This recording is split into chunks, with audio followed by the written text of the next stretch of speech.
Hi friends, எல்லாம் எப்படி இருக்கீங்க? இன்றைக்கி நம்ம தோட்டத்தை பாருங்கள் எப்படி இருக்குன்னு. ரொம்ப நாள் கழிச்சு இன்றைக்கி ஒரு வீடியோ. மழை பெஞ்சனால நல்லா செழிப்பாக இருக்குது பாருங்கள். கல்வாழைன்னு சொல்லுவாங்க. மஞ்சள் கலர் பூ, ரெட் கலர் பூ பாருங்கள், ரொம்ப அழகாக இருக்குது. அழகாக இருக்குது பாருங்கள். அப்படியே பாருங்கள், ரோஸ் பாருங்கள். ரோஸ் 4-5 ரோஸ் இருக்குது. 4 ரோஸ் பூ இருக்குது. ஒரு ரோஸில் பதியம் போட்டோம், அதுலேயும் பூ வந்திருக்கு பாருங்கள். என்ன அழகாக இருக்குது. அடடாடாடா,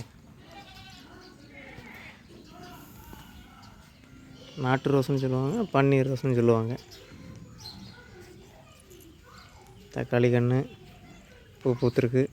அப்புறம் இந்த ரோஸ் தான்.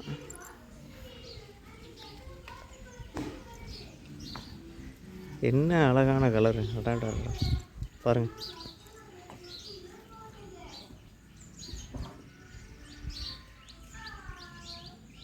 இது மொட்டு.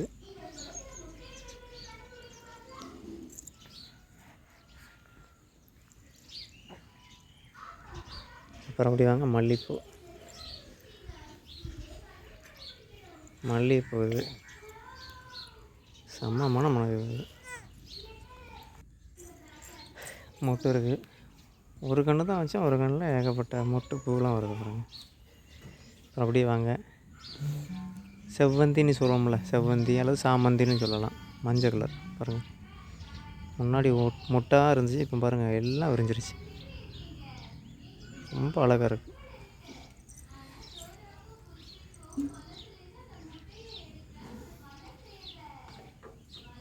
பாருங்கள். நல்ல அழகாக இருக்குது பாருங்கள் கலர்.